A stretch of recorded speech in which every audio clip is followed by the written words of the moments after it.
2014 Hot 6 GSL Season 1 Round 16 Classic vs. Ring.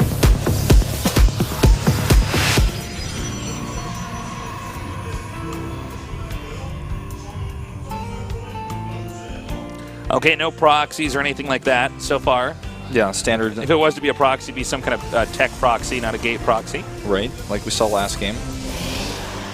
And they're going to be keeping it pretty low-key for now. Yep.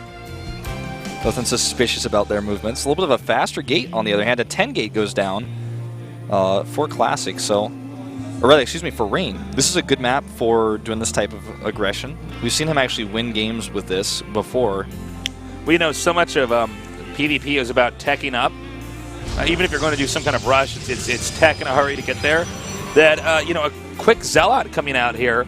If it gets enough probes, I mean, you don't have a lot of probes early on.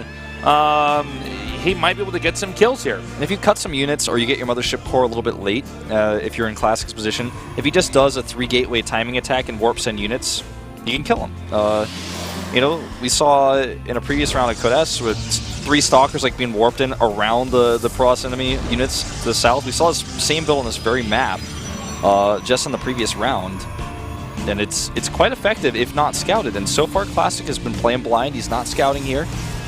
And if he doesn't know this is coming, I mean, just look at the timings of the Cybernetics Core here. Way faster for Rain. He's going to have all of his Chrono Energy stored up for using this. I think he's just going to do 3-gateway pressure here. And he's going to do it blind too. He doesn't even scout for proxies in his main base. He's just totally focused on hitting this timing. So much so that he doesn't want to spend any second of sending his probe around to check for proxies because he's trying to hit this build so crisply right now. Yeah, this is actually pretty cool here by Rain. So this is going to be very quick warp gate. And he's just going to keep chrono boosting that. Going to go up to 3 gates. And the first probe that he sends across the map is actually just going to be making a forward warping point. Sends a Zealot too. The probe is coming out here as well. Yeah. And so far Classic has no idea this is coming. Now there is a worker disparity here, 20-18. And Classic will stay ahead for a while. So it's a small worker sacrifice, really, to get you know, a warp gate that's going to be a little bit stronger here. Yeah. It's funny how these timings work with warp gate. You know, if it was anything else, you would think that it wouldn't be that much of a big deal. You know, oh, he gets this 1 unit out. If they're going for the same thing, he gets this 1 unit out a little bit later. It's just that one timing with the 3 warp-ins. He's going to have 3 more Stalkers, and the snowballs like crazy. The fact that there's an animation that has to be processed through the game in order to get the warp gates slows stuff down as well. He doesn't have a Mothership Core here. I think there's almost 0 chance Classic holds this. No Mothership Core, and he has a Twilight Council going up? Don't think so, man. The Stalker warp-in's going to hit in just a second. And this is going to be lights out. He doesn't have a cannon to work with. He doesn't have his own warp gate research. 2 Stalkers being warped in right now. This should do it, man. Well, I mean, let's see. Actually, he was supply block there for a second. Where are those units? He's going to kill some of these probes here. He's already going to work. That Nexus cannon's going to come a long way away here. And the pylon's done. The warp-ins begin. This is a bit sloppy, the execution of this by Rain, actually. But yeah, we'll see. I thought it was going to be a little bit cleaner than this. Now with the Mothership core out here, and these probes over here, looks like he's going to go for the... he doesn't get the core. Okay, now he gets it. Yeah, but is it too late? I mean... Is he going to warp in just 3 more Stalkers right in the main base? He might, or maybe even go for Zealots since the probes are here. It's hard to say.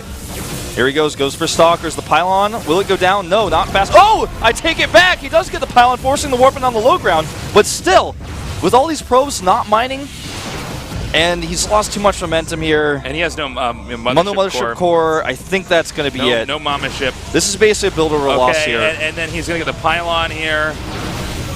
And this is just going to stop these gates from being functional. Yep, that's game. That should be game, yep.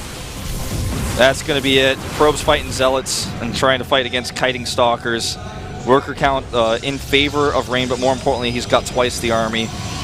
Triple the Stalker count right now, 6 to 2. Now he's got a third one, but his gates are not functioning, and they never will. He's not going to allow this to happen. Okay, Classic is that's dead. going to bring us to game number 3 here. Certainly. Nicely done there. The probes and the Stalkers now chasing Rain to the low ground, which Rain is totally fine with. The longer the distance those probes have to travel to defend, the worse it's going to be. Takes out another probe. It is now 13 to 21. Oh my God! I didn't even see that pylon up in there. Yeah, Zealots now over here. This should force the GG. Yep. Even the probe fighting the probes. And now he's got vision here. That sentry was a cute idea, but with the Zealots on the high ground, it does not matter. Classic just coming to terms with things. All that blue Stalker blood falling down his ramp. GG. We're going to game number 3 now. A smile on Rain's face as he wins that. Classic But it's some cheese of his own. Classic cuts too many corners, skips a Mothership Core, goes straight into Twilight Council without scouting.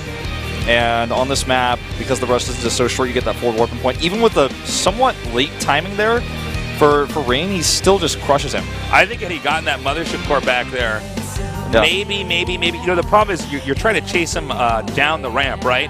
Now, that's a pretty big distance from the Nexus to the ramp, especially for the Mothership Core that's not a fast unit. Yeah. So he gets that close, but it's not hard, even when they're trying to return back towards that Nexus, to then dart up there and shoot the Mothership Core down.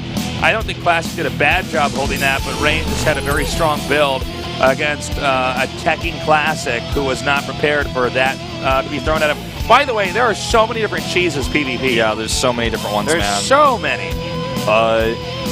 If Classic had made a Mothership Core before the Twilight Council, would have enough energy, I think, to hold that too, especially with the slightly late timing for Rain. He was a little bit supply block there. There's all these little things, this one greedy edge that Classic gives Rain allows Rain's build to win here.